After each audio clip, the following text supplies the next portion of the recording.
বন্ধুরা আসসালামু আলাইকুম, সবাই কেমন আছো? আশা করছি ভালো আছো। আলহামদুলিল্লাহ আমিও ভালো আছি। এখানে একটা সিলভার কাপ মাছ নিয়েছি। এই যে বন্ধুরা ফ্রিজে রাখছিলাম ফুলকপি। বন্ধুরা আজকে আমি ফ্রিজের টমেটো ফ্রিজের ফুলকপি রান্না করে দেখাবো। দেখবে বন্ধুরা অনেক লোভনীয় হবে। সবাই দেখো, পুরো ভিডিও দেখে নিও সবাই।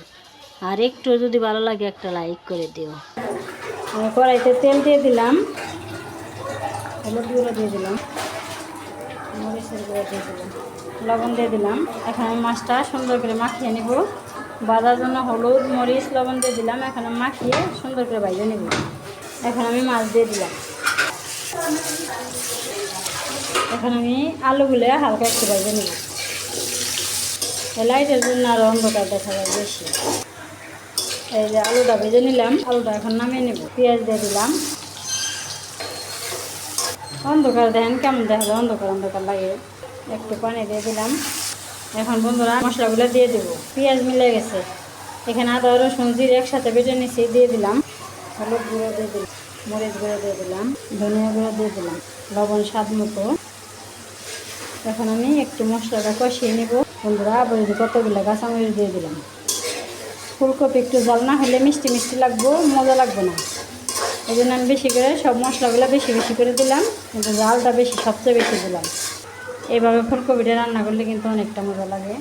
অনেক সুন্দর করে মশলা কষিয়ে নিলাম, তেল এসে গেছে। এখন আমি ফুলকপিগুলো দিয়ে দিলাম। ফুলকপিটা আমি আর ভাজবো না। এখন আমি সুন্দর করে কষিয়ে নেব। এখন আমি ভেজে রাখা আলুগুলো দিয়ে দিলাম। সবজি সুন্দর করে কষিয়ে নেব। ফ্রিজে রাখা ফুলকপি আমি মনে করছি নরম হয়ে যাবে। ফ্রিজের তরকারিতে চুলায় দিছি আর দেখেন যে শক্ত হয়ে গেছে। আমি আর সব মানুষের দিয়ে দিচ্ছি। এইটুকু আমি রান্না করলাম আর সব দিয়ে দিচ্ছি।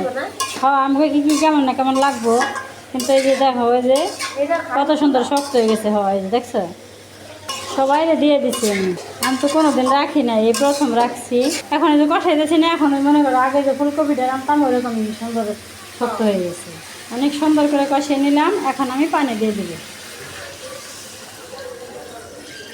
মাছটা আমি এখনই দিয়ে দিব, টমেটো পরে দিব। মাছটা দিয়ে দিব। নামাজ পড়তে যাম তো। এখন আমার তরকারিটা হোক, আমি সেইভাবে নামাজ পড়ে আসি। লবণ কমাইছে, দিয়ে দিলাম লবণ। সবার সমাজে রান্না করলে কত কিছু দেখান লাগে। এই যে কত মেয়ে আশেপাশে হাঁড়ি পাতিল সব কিছু দেখান লাগে। বন্ধুরা তোমরা কিছু মনে করো না, কারণ সবার সাথে একসাথে থাকি, মানে সবার এই করা যাবে না। সবাই একসাথে মিলেমিশে কাজ করতে হবে। আমার তরকারিটা হয়ে গেল। এখন আমি ঘরে নিয়ে নামিয়ে নিব, তারপরে দেখাবো। এই যে দেখো বন্ধুরা আমি তরকারিটা ঘরে নিয়ে আসলাম। এখন আমি একটু ধনে পাতা উপরে দিয়ে দিব। বন্ধুরা তরকারিটা অনেক সুন্দর হয়েছে না? ফুলকপি রেসিপি কেমন হয়েছে অবশ্যই কমেন্টে জানাবে। এখন আমি কড়াইতে থেকে একটা বাটিতে ঢেলে নিব। এই যে বন্ধুরা আমি বাটিতে ঢেলে নিলাম। আর সবার সুস্বাস্থ্য কামনা করছি। ধৈর্য ধরে কষ্ট করে তারা ভিডিওটা দেখলে সবাইকে অনেক অনেক ধন্যবাদ।